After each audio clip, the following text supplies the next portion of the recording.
Hey, team, welcome back to another incredible episode of the Intentional Agribusiness Leader podcast. This is your host, Mark Jewell, and today I am joined by Karla Thieman. She is the Senior Vice President for Public Policy for JBS USA. Karla, welcome to the show. Thanks for having me. Super excited to have you on. Excited to talk about JBS, public policy, all the things that go into it. But you get the same opening question everybody does, which is what does it mean for you to be intentional? I love this question. And I also went back and listened to a number of other folks that you had on the show who had excellent answers. For me, I will start with intentionality, just sort of overall, not just in my job. And I have for a long time approached things as sort of I like to have a North Star that Mm, guides me. Like, what is the long term goal that I can intentionally work to achieve? And giving yourself some grace and space to maybe mhm, not take the charted course to get to that North Star, but to each day actually be intentional and thoughtful about how do you get there. And I think about examples, and one of the best ones was we were a couple of years ago cleaning out my grandmother's house in her basement, and like every good grandmother, she saved every single newspaper article. I'm from a small town, so I was in a lot of newspaper articles. Oh, yeah. And and one was I had won the local cattlemen's scholarship. And so they did the typical write-up, and it was, where do you want to go to college? What do you want to do? So I was 18 years old, senior in high school, and I said I wanted to be an agricultural lobbyist. And Wow. so that was an example I knew, and I was really blessed to know Mhm. at such a young age what I wanted to do. A lobbyist was not necessarily uh, the negative connotation that exists today with a lobbyist. Sure. I saw it as someone who is a voice for and advocates for Right. farmers in Washington and connects farmers to policy, which really interested me. Yeah. So how I got there, I took a lot of twists and turns. And, Mhm. at one point I left college and I worked on political campaigns, and my parents thought I was dropping out of school and I was ruining my life. But I ultimately, ended up doing what I wanted to do many years later. And I think I approach things the same way with JBS. Mhm. We go through long-term planning basically every 2 years, Yep. because we live in congressional cycles here in Washington. You bet. And there are long-term goals on the horizon, but things move so quickly in Washington. And so you have Yeah. to be adapt and react. And it may take a lot of twists and turns to get to the overall goals and objectives, but to always have that North Star and at least think about it intentionally as you're dealing with and reacting to these other things, I think is kind of a good way to approach things with intentionality. Mhm. I really love the concept of approaching it with your North Star. I talk about this a lot in the show. We may get into it later on if we have time. Just about like a larger North Star for the ag industry. Like, what is that these days? And that's something that we get to establish. But I love that you took it on the personal level. Like you knew so long ago, this is what I wanted to do. Like I got out, I knew coming out of, college or out of high school, like I want to be a corporate trainer and I was going to leverage my education degree to do that. And, lo and behold, here we are. This is mostly what I do for a living. Um, Yeah, that's yeah. amazing. So we're some of the rare ones that actually do what they went to school for. Yeah. But I admire people who take the time to think about like here's an end destination. I understand that there's some twists and turns and things aren't going to necessarily look how I thought they were going to look along the way. But when you have that destination in mind, the old Franklin Covey begin with the end in mind, or excuse me, Stephen Covey begin with the end in mind, um, habit, right? And Yeah. it works. And I think that is kind of the key piece of it too, is Hmm. if you are very rigid and you chart out every step, if you don't, do the exact thing, it's more likely that you get veered off course and you lose the Yep. North Star, as opposed to this is this is where I want to be. And I'm going to have some ideas of how I get there, but I also Mhm. know and understand that that may not work exactly how I think it's going to. Yeah. Like for me, I ended up outside of ag working on political campaigns, and it seemed like probably a very unconventional path to get to where I was, but it all worked out. Yep. Yeah, this conversation is incredibly timely because I'm literally walking through this with my 16-year-old who's getting recruited to play volleyball right now. And to be honest with you, not necessarily recruited to the places where she hoped she was going to get Yeah, recruited to, right? So it's looking like the end result is she's going to have a full ride Division 1 volleyball scholarship to go play volleyball at a school who wants her there to potentially start as a freshman, and they want her for the full 5 years that they can now play under the new NIL rules or whatever they are. Okay, and so that's great, but she's not crazy about the state that she has to go to do it, and I was just like, hey, just because that big school or that big school or that big school that you really wanted, that had talked to you doesn't mean, just because that didn't work out, that doesn't mean that it doesn't work out down the road, right? Your job right now is to just put yourself in the best position and trust the Lord is going to put you in the right kind of place, for those yeah, kinds of things to happen. And, you just never know. I said 4 years ago, we didn't know we were going to be living in North Carolina, but we just happened to land in a neighborhood where 40 minutes away is one of the top volleyball clubs in the country, and you made their top team. So we didn't expect that would happen either. So let's just trust the process. yeah, yeah. I may be venting just a little bit with you right now, Karla, as, as we work through this. But how relevant is that to all of our careers for the most Yeah, part, right? And totally. we all face this every day. Yes. I would imagine, by the way, especially in a place like Washington, D.C., where you're, lobbying on behalf of the meat industry and JBS and producers and farmers, et cetera. So let's talk more about that. Well, give us a little bit of background. Let's start with this. How did you get to DC at JBS into this senior policy role or senior vice president for public policy role? Yeah. So we'll start with DC. I'll try to Yeah. do the Cliff Notes version here. So I went to college, studied ag econ, like developed a interest in Hmm. farm policy, and like a lot of farm kids, at a time when Fox News wasn't in everyone's living rooms, like politics was sort of innately and policy touched the lives of farmers so Hmm. directly that I feel like it was always a kitchen table discussion, and I was always Hmm. really interested in it. And FAPRI, which is the Food and Ag Policy Research Institute, started a public policy program my freshman year. So they hand selected 6 students to be a part of it. And we just heard war stories of writing farm bills from various people who were involved. And it sounded fascinating. It was like the West Wing for ag policy nerds. And I was like, my new North Star was I'm going to write a farm bill. Like that was it in college. So how do I get to Washington, D.C. to write a farm bill? And I did some internships at the state level in Jefferson City, worked on some political campaigns, and I finally amassed a Rolodex where I could actually make a go of it and get a job in Washington. So I landed on the Senate Agriculture Committee working for Tom Okay. Harkin from Iowa. Yeah. Okay. Took some twists and turns. Ted Kennedy died, and that opened up a spot for Tom Harkin to leave the Ag Committee to take the Help Committee, a different committee.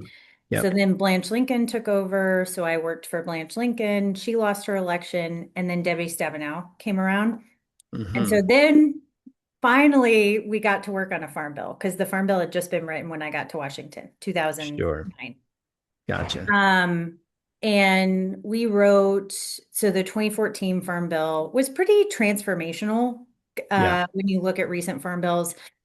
I worked on dairy provisions, so you got rid of the old MILC program, moved Hmm. towards a more insurance-based program, and it was in the ending of direct payments too in Title One. So Yeah. Wow. 2014 was pretty notable. We wrote it 3 times. Hmm. So we jammed a lot into that one bill. And after I wrote the Farm Bill, I was kind of like, okay, so now what? And we USDA came calling a couple of times. They wanted someone to work on biofuels policy actually, and I had long worked on biofuels and the Okay. RFS on the Hill. Yeah. And Tom Vilsack was secretary, so I went over to USDA to work on biofuels and to implement the farm bill I had just worked on writing a lot of, Sure. um, which was a really fun journey and adventure. And I loved it. I moved around a couple of times. I was Tom Vilsack's chief of staff at USDA for the last 2 years there. Oh, wow. Okay. I told people for a long time I was Tom Vilsack's last chief of staff, and then he came Yeah. back, so someone else gets that title. I was the last one Sure. during the Obama administration. He's I had a did, few runs. Yeah. yeah. I did consulting at a small ag multi-client firm. Mhm. And then I went to a larger multi-client firm where I was a partner at the Food and Ag Practice, a global firm, and I was really happy there.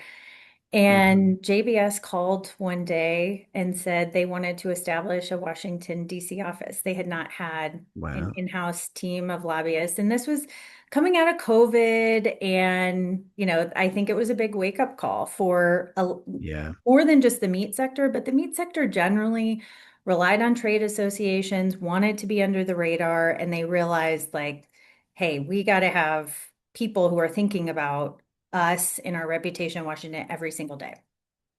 So I said no a couple of times because, I was happy where I was, and I flew out to meet with a lot of the leadership team and had some pretty honest conversations with them. And I thought, well, they're not going to hire me because I told them the truth, like what their Mhm. reputation is in Washington. And to my surprise, they came back and made an offer. And to me, that said a lot about JBS and the culture of the Yeah. company, Wow. that someone who was honest about how people may view them in Washington, that they value that. And Yeah. it wasn't just someone who told them what they wanted to hear, which is oftentimes the problem in Washington. And Mhm.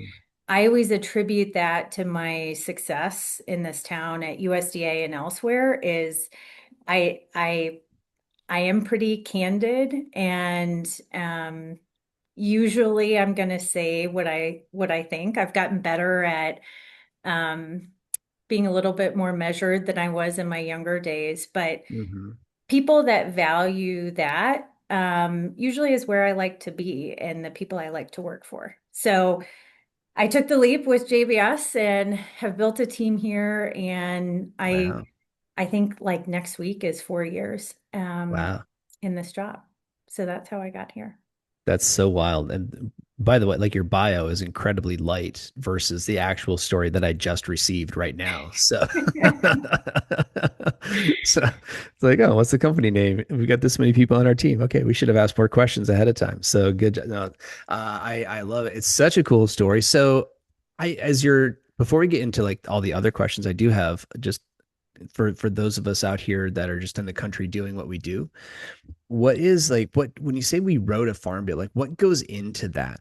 I mean, it's like I don't. It's such a huge thing. It's Yeah. the biggest bill that ever happens. Every time it happens, and so like what goes into pulling that all together? I mean, obviously, you can't get to the details, but just like how does that get orchestrated? Yeah. So it's every 5 years Yeah, in theory. I think, right. It's supposed to the be. 5 year on time schedule has happened like one time. Mm-hmm. Um, but usually you start with a pretty robust stakeholder process, and you do it at like 2.5 or 3 years in. Mm-hmm. And you start with the previous farm bill as the baseline. And you have some idea, you should, as a staffer, like what is working, what is not working, Yeah. and you start putting ideas out there. You do a process of hearings in Washington and field hearings in the countryside, and then in a perfect world, you work with your counterparts. I was Democratic staff, so you work with the Republican staff to craft a bill together Mm-hmm. that can get 60 votes in the Senate and the majority in the House. Yeah. And you have people who specialize in certain areas. So I did livestock, probably not surprisingly, given where I am today, Right. Yeah. biofuels, climate, a bunch of other areas, research that I worked on. And you get a lot of input from various stakeholders and also members of the committee. So, Yep. in the House and Senate, there are agriculture committees, so the committees provide input. So hopefully you have a bill with all of that input process that reflects the great diversity of agriculture, the regional diversity, the, crop diversity, livestock, the whole deal. Yeah. But it's a hard process, and it is like you work around the clock. Yeah. There were a couple of nights where I literally went home to shower and came back to the office because I was at the office till 4 in the morning, go home, Oh my shower, come gosh. back. So it's Yeah. not necessarily the glamorous life of a Capitol Hill staffer that people think, but Yeah. usually, as Congress likes to do, you're up against a tough deadline and Yeah. you have to get things done on certain deadlines. So we were Of always up course. against that. Yeah. Hmm. Yeah. Fascinating. What is it like being a chief of staff of USDA? I probably one of the coolest jobs I'll ever have. Yeah. And I did it at 30 years old, which is, Oh, wow. it's Hmm. like that was kind of a big crisis after I left USDA was like this might have been the pinnacle of my career at 30 years Hmm. old. Um, but it was every single day, also like JBS, a new adventure. You have people who work for you all Yep. over the world, all over the country. My predecessor said at any given time, someone is doing something they shouldn't be, and that's what you spend most of your time dealing with. It's not like going to the White House with the secretary and meeting the president. It is a lot of HR. Yeah. But that's what comes with being a boss. You have to fire people, Hmm. you have to have hard conversations. And I think that was just a moment of transformational growth in my career. To have that at 30 was such a gift for me, Hmm. actually. Yeah.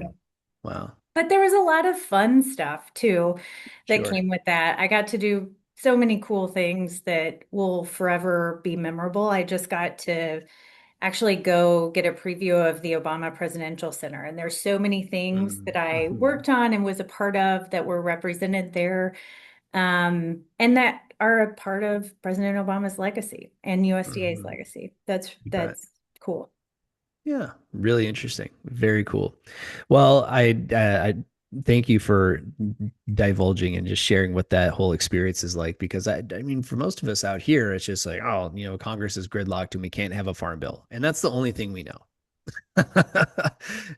And it's like and what is it really? And so it's nice to have some appreciation for the process. Like there are real humans that we never Yeah, hear about that are staying up until 4 o'clock in the morning, going home to shower to come back and like finish the damn thing so that we can have so that the rest of the world quite literally can benefit from that work, like it's yeah. that's a highly influential situation to be in.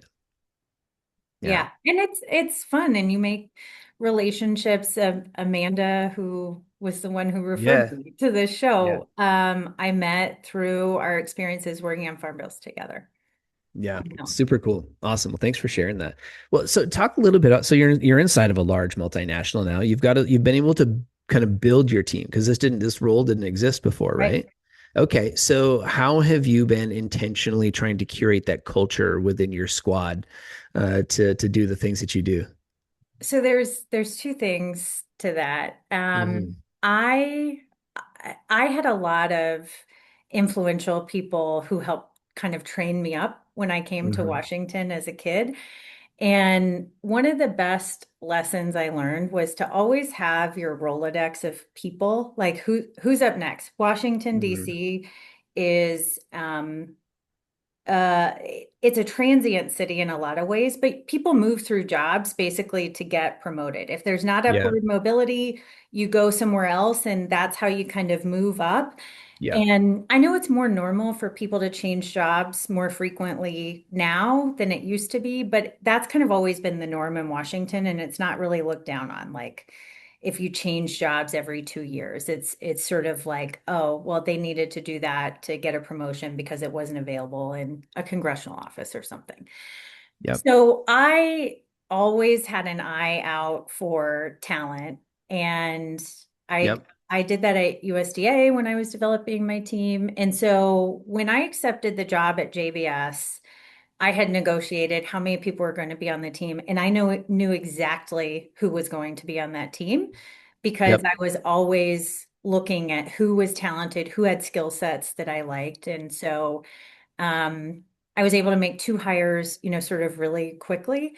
And that Nice. was one of the best things about kind of setting the team up. We had similar values already, and Hmm. the culture of the office was amazing. It was 2021, so it was still, DC was still pretty heavy remote work. Hmm. Hmm. And, in the meat packing industry, that was never a thing. And so that Sure. was part of the challenge was like, we will be in the office 5 days a week, like Hmm. headquarters and like the essential workers who are in our facilities. And Yeah. we all, even if there was a day, that was like a federal holiday that we like Columbus Day is a good example. We would Hmm. all, and I'd say, oh, you don't have to come in today. It's a holiday. We would all end up being in the office together because we enjoy working together Sure. and like we like the collaboration and the environment That's of fun. being in the office together. And I would say, it wasn't JBS's own culture is such a big thing within the company. And if you talk to anyone that works at JBS, the culture is the strongest thing that binds us together. And Mm. the Yeah. company is amazing because of the people, and that's because of the culture. So the founder wrote the company values on a piece of paper 70 years ago in Portuguese, and it is on every plant. It is on our office when you walk in our office in Washington. Hmm. It's everywhere. And the values are really simple. I wrote them all down so I didn't There forget you them. go. Determination, simplicity, availability, humility, sincerity, discipline, and ownership. Hmm. Those Very cool. things guide everything that we do. And Hmm. our evaluation process as team members we are judged based on each of those core values. And it Really? Wow. So it's really, actually in the measurement. yes, it really Mhm. embeds the values and the culture into what you do every single day. That's And cool. so going back to, sort of the intentionality too, like what a great way to be very intentional about embedding your values and your culture in a company. Yeah. If you want to get hired by JBS, there is a culture committee that judges and evaluates you based on sort of how you align with the specific Hmm. values of JBS. Wow. So we really take those to heart as a team, and I guess unintentionally, a lot of those values really align with how I operate. And so we Hmm. started out with a core team because the talent that I judged and brought with me also shared those things too. So I think it was pretty easy because of the broader JBS structure and Yeah. also, sort of the natural alignment that unknowingly we had in developing the culture within the office. Yeah. That's really neat on both accounts. I mean, there's a lot to unpack there, and I'm just gonna do like two things really quick. Like, so one, this is something I always recommend to folks that are going through our leadership programs or our sales training programs or sales manager development. And this, there's a bookshelf, an orange book back there behind me over my left shoulder, which is called Never Eat Alone. It's by Keith Ferrazzi, who I was I read it I think in 2004, 2005 for the very first time, right when I first got out of university.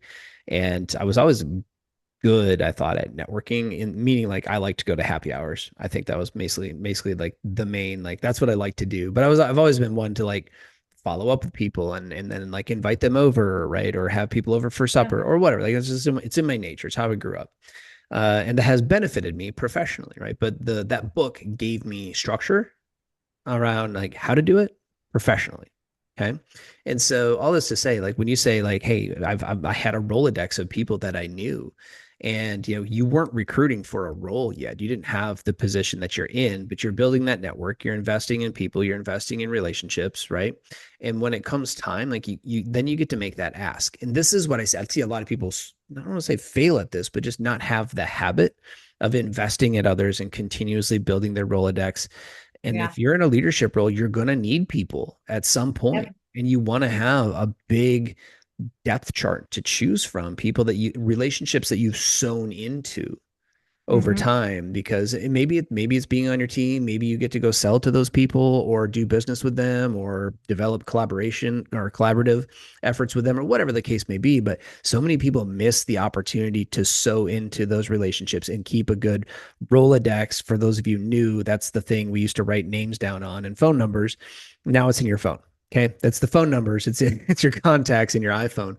But keep a good one. I've still got several thousand people on my iPhone, most of whom I haven't spoken to in 20 years. The numbers may not even be good, but I will go look through it from time to time to get an idea on who to call Yeah. for something. So anyway, that's the first thing, and then the second thing is how you.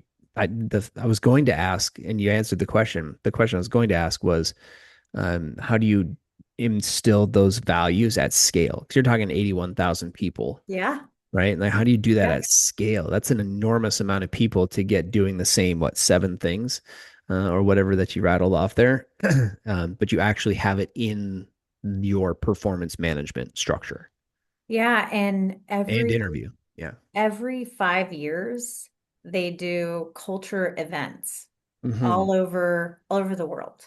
And there's one basically regionally, and anyone who's in a management role attends these. And it is learning all about the values. And there are breakout sessions on every single value, like, determination. And you have leaders, and it is how, like, give examples. And then you have smaller breakouts where people collaborate and talk about the importance of determination in their job day to day.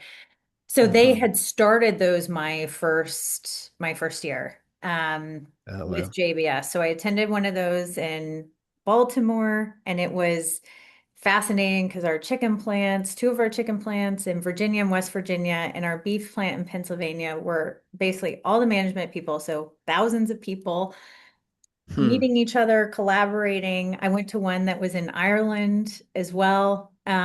So Wow. there is a lot that goes into the culture of the company. And Yeah. when you talk to our founders and our leadership, they will say that that's our secret sauce, our culture and our people. And it can't be I replicated. It like it. is really unique to JBS. Yeah, that's really really cool.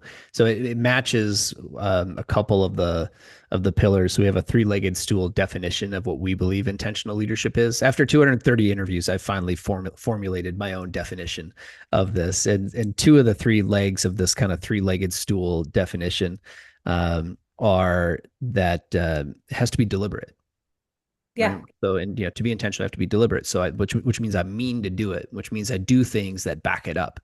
I know we know who we are. We know what we stand for. We know what we will tolerate. We know what we won't tolerate. Those get us something in our one of our frameworks inside our executive coaching program is called the attractor factor. And you can't have the attractor factor if you don't know Yeah. what you Yeah. repel, right? Yeah. Like that's how a magnet works. It attracts on one end, but it repels on the other. So that kind of thing, and that's really important, regardless of what you believe. Like once you like we're birds of a feather flock together, that kind of thing. People are going to come around that, but you also lose people when True. you like right. You repel people. There are people that don't want to be a part of that mission because they don't believe the same thing. They don't vibe the same way that you vibe, and like you have to be okay with that. Yeah. And that's hard for a lot of people. And that's hard for a lot of leaders. And that, in fact, I will go so far as to say I think that's one of the biggest points of failure for like new CEOs, new executives taking on teams is they don't establish that early on. Yeah. The deliberateness. One of our other legs of the stool is divine. And what I mean by that is like everybody has a divine nature, something that's uniquely theirs, that was given to them, gifted to them, that can't be replicated. Okay. And so in the version of that for a company is when they've actually followed through on the deliberateness and now they've created a moat around their business where people who want that thing will come across the bridge because of the uniqueness, because it's so like, Yeah. yes, I want that. Yeah. Does that make sense? Like I, Yes. I see what you Totally. have going on there. It's a cool way to put it together. So Yeah. hmm, yeah. Interesting. Okay, I want to learn more about let's learn more about Karla before we run out of time. Over the course of your career, which is obviously storied and significant, given the things that you've been able to play into, what's been one of the biggest challenges that you've had to overcome? Um, I I think assuming, and this is a common thing in Washington, assuming leadership roles at a young age that you are not trained for or prepared for. A lot of Hmm. times there are 20-year-olds running congressional offices who are chiefs of staff. And for me, like I have a very humble background. So when I was put in Hmm. charge of things, I had major imposter syndrome. There, I thought all of these other people who were much older than me, who had much more experience than me, deserved to have the job. And I actually, when I became chief of staff, Hmm. I was very hesitant to even raise my hand because and I was pushed by the deputy secretary, Krista Harden, to do it. Hmm.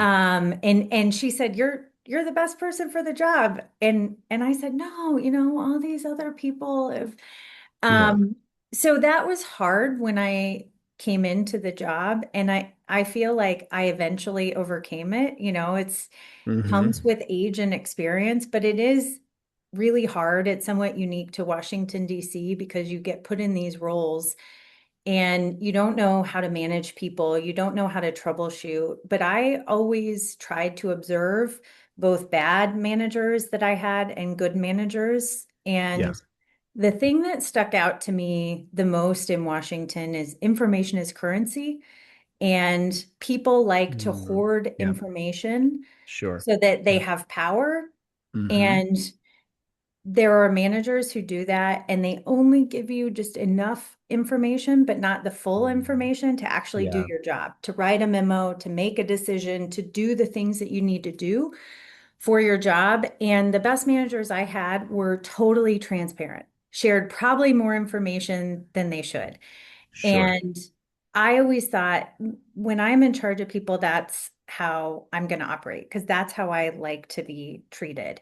Mm. And just starting out from a baseline like that, I think and hope I developed a reputation as a good leader and a good person to work Yeah. for. And, that sort of has snowballed. Washington, especially in ag, is a small town. People Hmm. know Yeah. who's good to work for, who's not. And it's easy to attract talent when you're seen as someone who is good to work for and good to their team and really Yeah. invest a lot in their team. Hmm. So I think, my current success, I think we have an amazing team that I love to work with every day. We are all farm kids, which is also Hmm. unique Hmm. in Washington. Is that I was able to attract, the right people based on, some of Yeah. the struggles I had early on. And I had plenty Yeah. of challenges and struggles, but I think, in totality, that was sort of it. Yeah. Very cool. Good answer. Good answer. What's been your biggest win? Um, Okay, so I have two examples of this that I'll try Yeah. to make them Yeah. fast. Mhm. So the first win is just more of like the trajectory that I took in Washington. I like Mhm. to tell this story for any young people listening who are just starting their careers. My first day in Washington was Tom Vilsack's confirmation hearing to be Secretary of Agriculture. It was January 17th, I think, 2009. And I was putting senators' nameplates out. I was the most junior person and putting water. And I got to be in the room, which to me was like the coolest thing. I remember going out in the hallway calling my grandmother. I was just in the room when they confirmed the Secretary of Agriculture, and I thought Tom Vilsack was brilliant. And fast forward 8 years to the day, January 17th, 2016. Was Mhm. it 17? It would have been Yeah, 17, 2017. 17. Yep.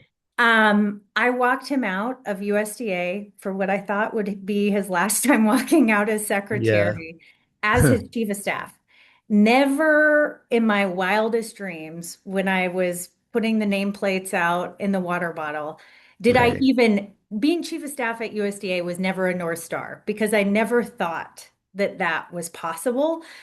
Um, but to me, that was so much of hard work and determination and really intentionality of being intentional about always responding and staying the extra hours, putting in the time, really learning the issues, always being prepared to get to that place and level. So there's not a, single achievement. I would say the one exception, 2 weeks ago, we had a big celebration here in Washington for the International Year of the Woman Farmer.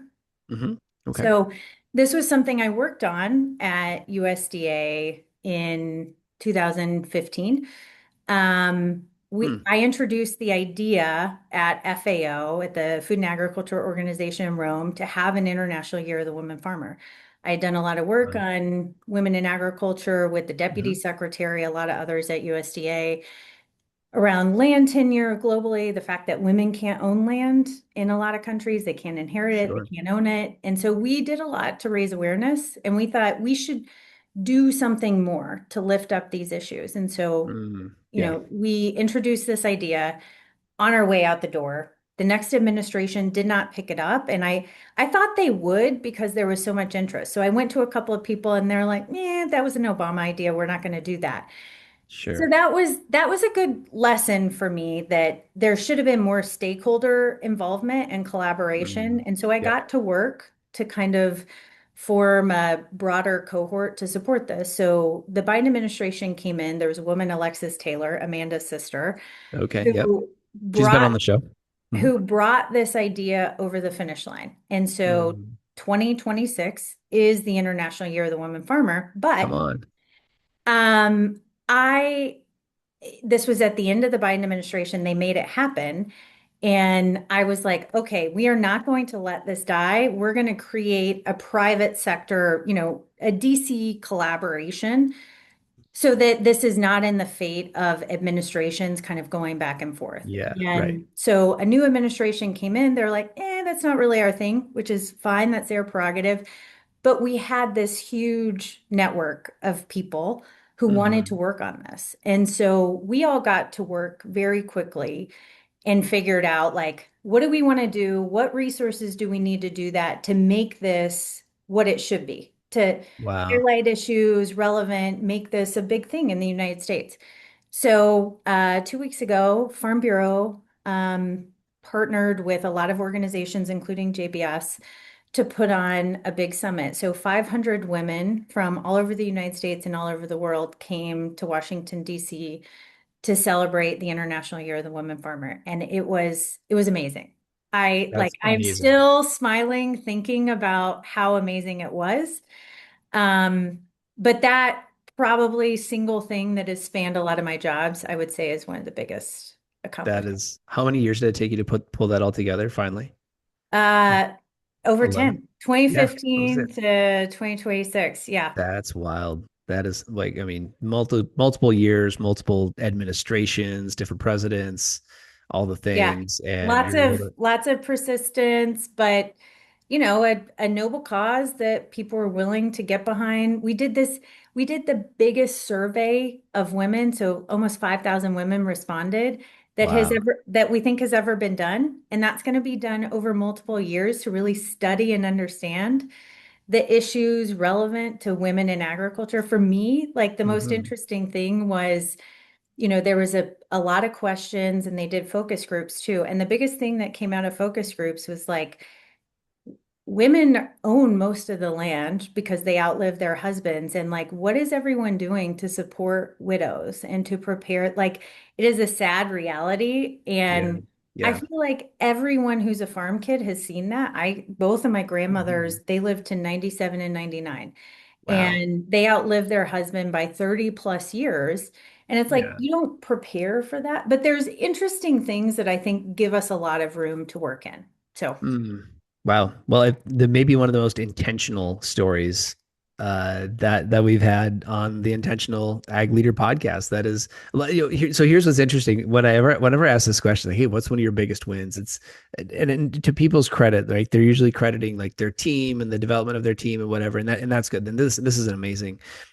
example of like, hey, when we pulled all the teams together and we got everybody together, we were able to. I mean, you pulled off. I mean, International Year of the Female Farmer of the Woman Farmer. Like, wow. Like, I mean, that is, and to bring all these people together, and now it's actually living on, right? Because you're gathering Yeah. data Yeah. continuously. You're continuing to survey. I'm assuming there'll be other events and different things down the road.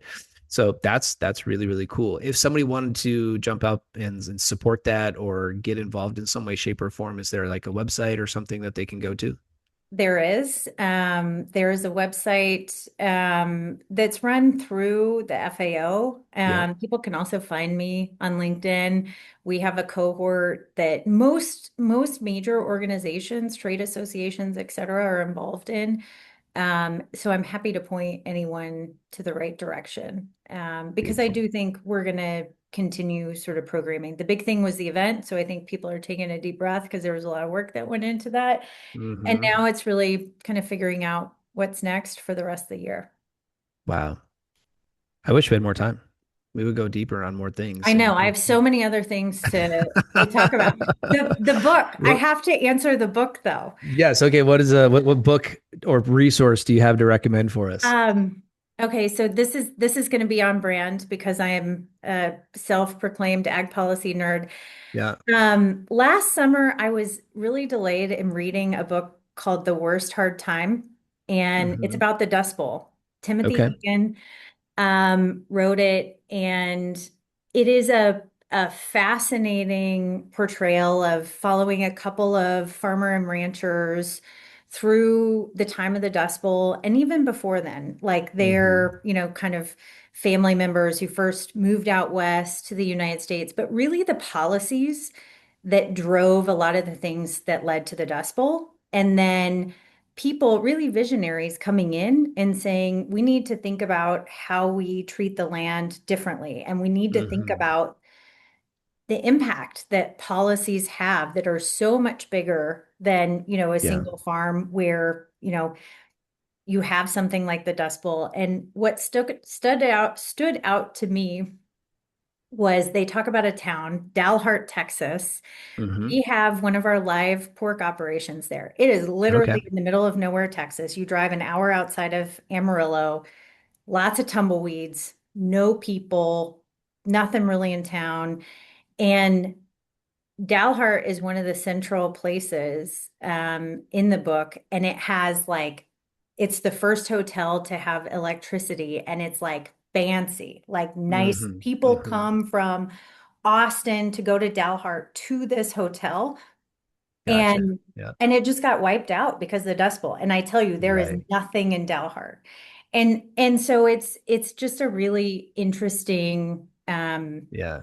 historical portrayal. And I think it's relevant today and right I now as was, we think as you're about, describing it, I'm like, I need to go get this because I do think it sounds incredibly relevant. And we're in that sort of 100 years ago, those when those policies were being made, and we have these 80 to 100 year cycles that are really important, and we're at the end of one, right? yes, 80 years post World War II right now, we're hitting that 80-year cycle, and it's very evident yeah, what starts to happen. And I've read Dalio's Principles for the Changing New World Order, which is terrifying. And so it sounds highly relevant to those same kinds of things. So wow. yeah, Thank great you book. for the recommendation. Yeah, I'm gonna get it, and we'll also put it in our Jericho library as well. So we have a tool called Jericho where people can go to, and you can have your team do this. They can go and develop their own playbook, which is like Oh, a personal cool. growth plan.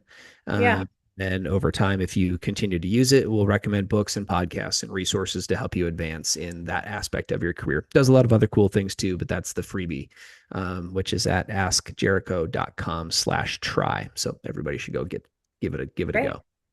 great. So with that, Karla, we are at the end of our time. Thank you for doing the show. This has been fantastic. Thanks for sharing all the cool stories. Yeah, thank you for having me. This was fun.